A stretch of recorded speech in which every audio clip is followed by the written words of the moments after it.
Bismillahirrahmanirrahim. Assalamualaikum warahmatullahi wabarakatuh. Perkenalkan, nama saya Najah Hulaila dengan NIM 1912100147. Baiklah, saya di sini akan menjelaskan tentang adab membaca Al-Quran dan berdoa. Yang bagian pertama yaitu tentang membaca Al-Quran. Pengertian Al-Quran secara bahasa diambil dari kata qara'a yaqra'u qira'atan wa qur'ana, yang berarti sesuatu yang dibaca. Arti ini mempunyai makna anjuran kepada umat Islam untuk membaca Al-Quran.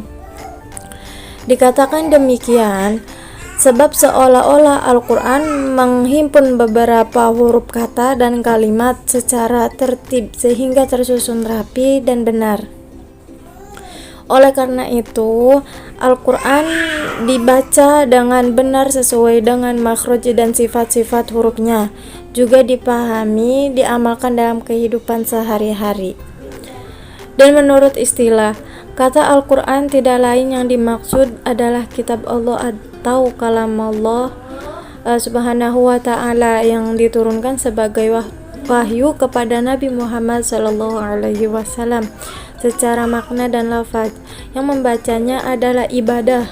Susunan kata dan isinya merupakan mukjizat termaktub di dalam mushaf dan dinukil secara mutawatir. Dan yang kedua yaitu tentang keutamaan membaca Al-Quran. Keutamaan membaca Al-Quran ini terbagi menjadi 5.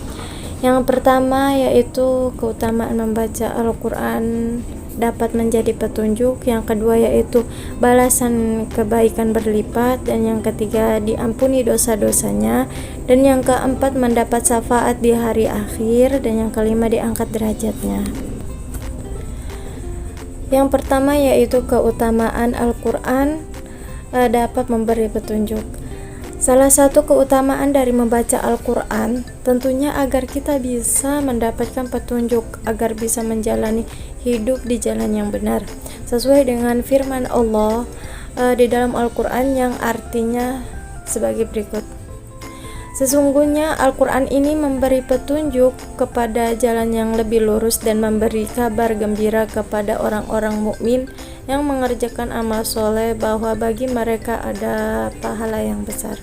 Quran Surat Al-Isra ayat 9. Dan yang kedua yaitu balasan kebaikan berlipat. Bukan hanya merupakan salah satu bentuk ibadah kepada Allah, membaca Al-Quran juga bisa mendapatkan balasan pahala dengan kebaikan yang berlipat-lipat. Bahkan ketika seseorang tidak meminta kepada Allah, namun dirinya rajin membaca Al-Quran, Allah akan senantiasa memberinya apapun yang dibutuhkannya. Terlebih Allah adalah yang paling tahu betapa terhadap apapun yang dibutuhkan oleh setiap hambanya. Dan yang ketiga yaitu diampuni dosa-dosanya. Sebanyak apapun dosa yang kita miliki, Allah selalu memberi jalan agar kita bisa menebus dosa-dosa. Salah satunya adalah dengan rajin membaca Al-Quran secara bersungguh-sungguh. Dan yang keempat yaitu mendapat syafaat di hari akhir. Salah satu keutamaan membaca Al-Quran sebagaimana sabda Rasulullah SAW memberi syafaat ketika hari kiamat nanti tiba.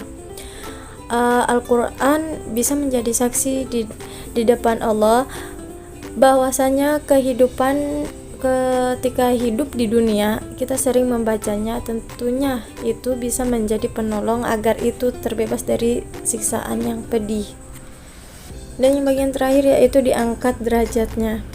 Pada dasarnya setiap umat manusia adalah sama, namun ada hal yang membedakan derajat seseorang dengan orang yang lainnya di mata Allah, yakni seberapa banyak amal ibadah dan kebaikannya.